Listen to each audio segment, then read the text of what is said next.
Totoo bang aprobado ng FDA? Part 2. Narito ang 10 pang fact na pagpoprotekta ng FDA sa kalusugan ng publiko. Ginagamit ng FDA ang dermal filler ng medical device. Ang dermal filler ay parang gel na tinuturok sa ilalim ng balat upang gumawa ng mas makinis o buong itsura sa labi, mukha o likod ng mga kamay. Pinapayuhan ka ng FDA na makipagtulungan sa isang lisensyadong professional sa pangangalagang pangkalusugan na marunong magturok ng dermal filler. May alam sa filler, anatomy, komplikasyon at ipinapaalam ang panganib at benepisyo bago tanggapin ang medikal na pamamaraan. Mag-ingat, hindi aprobado ng FDA ang injectable silicone o anumang injectable filler para sa mga body contouring o enhancement. Walang homeopathic product ang FDA approved, kabilang ang homeopathic product para sa ubo at sipon. Ang homeopathic products ay karaniwang may label na homeopathic at may kasamang mga sangkap na nakalista sa mga tuntunin ng delusyon. Halimbawa, 1X, 6X, 2C. Mula nang ang mga produktong homeopathic ay hindi inaprobahan ng FDA para sa anumang paggamit, ang mga ito ay hindi na ipakita upang matugunan ang mga pamantayan ng FDA para sa kaligtasan, pagiging epektibo at kalidad. Hinihikayat ng FDA ang magkakaibang pagsali sa mga klinikal na pagsubok. Dapat kumatawan ang mga kalahok sa clinical trials ng mga pasyenteng gagamit ng medical product. Ang mga babae, mga tao mula sa lahi at etnikong menorya, matatanda at iba pang magkakaibang mga grupo ay madalas na kulang sa representasyon sa klinikal na pananaliksik. Kung tingin mo ay angkop sa iyo ang clinical trial, kausapin ang healthcare professional mo. Hiling ng FDA na magbigay ang mga tagagawa ng makakatulong na nutrition information sa food labels para sa health eating. Atas ng FDA na i-update ang nutrition facts label bago ang 2021. Kabilang ang paglista ng mas malaki at matabang sulat ng servings, serving sizes at calories, pag-update ng daily values, paggawa ng linyang added sugars at paggawa ng ilang karagdagang pagbabago sa mga kinakailangang sustansya. Tinusuri din namin ang iba pang paraan upang matiyak na ang consumers ay may higit na impormasyon sa food packages, tulad ng ilang partikular na impormasyon sa harap ng pakete at pag-update kung ang food product ay masustansya.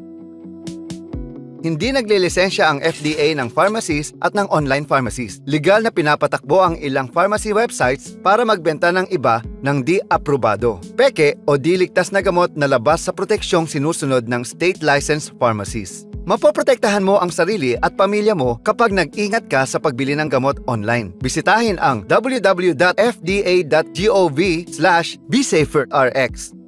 Kontrol ng FDA ang pagkain at gamot ng hayop. Alam mo ba may kontrol ang FDA sa pagkain ng hayop? Kabilang ang pet food at livestock feed, pati ang mga gamot para sa kalusugan ng mga hayop na ito.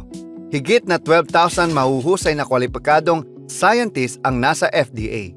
Ang scientist ng FDA ay nagsasaliksik ng mga scientific activity at invention na nakakaapekto sa buhay ng mga Amerikano. Para protektahan ang integridad ng programa at operasyon ng FDA, napapailalim ang mga empleyado ng FDA sa mahigpit na hanay ng ethics requirement upang matiyak na walang conflict of interest sa mga trabaho nila. Ang mga desisyon ng FDA ay batay sa agham at nakatuon sa pagprotekta at pagtaguyod ng pampublikong kalusugan. Kinokontrol ng FDA ang pagkolekta ng dugo at blood components. Kabilang dito ang blood at blood components para sa transfusion at plasma na ginagamit sa paggawa ng produkto, tulad ng immunoglobulins at clotting factors. May regulasyon at rekomendasyon ang FDA sa blood establishments at sinusuri ang mga aplikasyon nito para tumulong na tiyakin ang blood safety at protektahan ang kalusugan ng blood at plasma donors.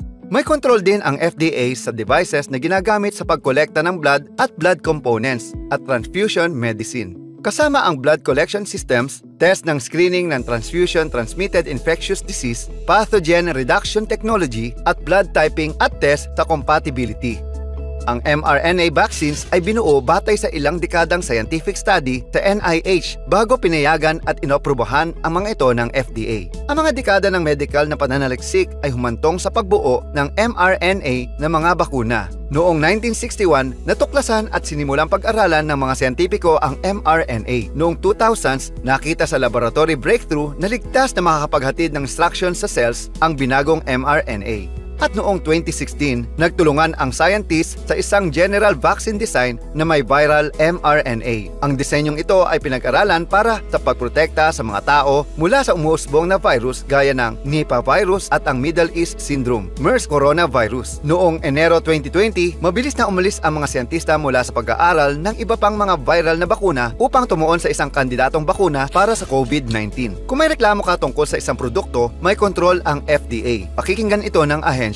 May ilang paraan ng FDA para mag-ulat ng reklamo. Dalawa sa pangunahing reporting systems na magagamit ng customer ay ang Consumer Complaint Reporting System at MedWatch. Pakibisita ang www.safetyreporting.hhs.gov. Ibinibigay ng FDA ang facts at makakatulong kung ibabahagi mo ang impormasyong ito sa komunidad at mga mahal mo sa buhay. Bisitahin ang fda.gov/rumor control para sa iba pa.